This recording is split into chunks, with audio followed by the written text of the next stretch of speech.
Greetings, my lords and my ladies. Welcome to another episode of Chronicles of the Immortals, where we uncover stories of our beloved heroes. And tonight I will tell you the tale of the unstoppable arrow of the Mongol Empire, Jebe. He was an enemy who became a legend, a soldier who earned a name that meant arrow from the great Khan himself.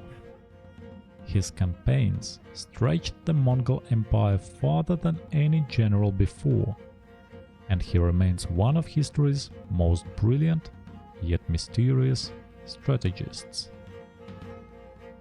His story begins not in glory, but in defeat.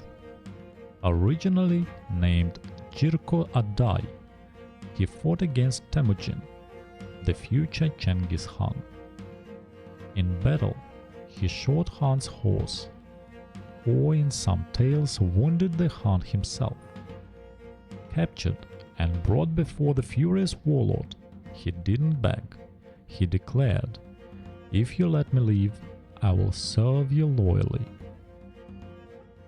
Impressed by such boldness, Genghis Khan spared him, and Jebe kept his word. He proved his loyalty and skill in the wars to unify the Mongols. His reward was a new name, Jebe, the Arrow, a title reflecting his speed, his deadly precision, and his unerring trajectory toward the heart of an enemy. As the Arrow, he was launched on his greatest mission. In 1219, Genghis Khan invaded the powerful Khwarezmian Empire.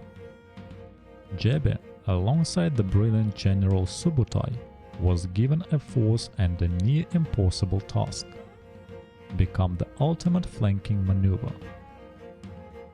While the main army attacked head-on, Jebe and Subutai embarked on an epic reconnaissance in force, a ride that would become legendary. They traversed hundreds of miles of treacherous, impassable mountains, appearing where the enemy least expected, in the rear. Cities fell, armies were trapped, and the Khwarezmian Empire was shattered from within and without. But Jebe was not finished. Turning north, he entered the Caucasus. There he faced the armies of Georgia, formidable armored crusader knights. In a masterclass of deception, Jebe first pretended to make an alliance with local tribes, then abandoned them. He feigned a classic Mongol retreat, drawing the heavy Georgian cavalry into a reckless charge. When they were exhausted and disordered, his reserves encircled and annihilated them with arrows. Victorious, he then raided north into Kievan Rus, defeating a Russian prince at the Kalka River. He had circled an entire sea, earning the title the Arrow 1,000 times over. And then, as suddenly as he appeared in the histories, Jebe vanishes. He died, likely of illness, on the return journey from his unprecedented campaign. No grand tomb is known.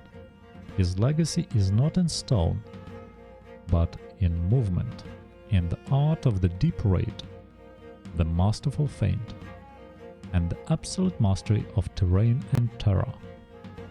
He was the living weapon who shaped the empire's reach, the arrow loosed by the Khan that never missed its mark.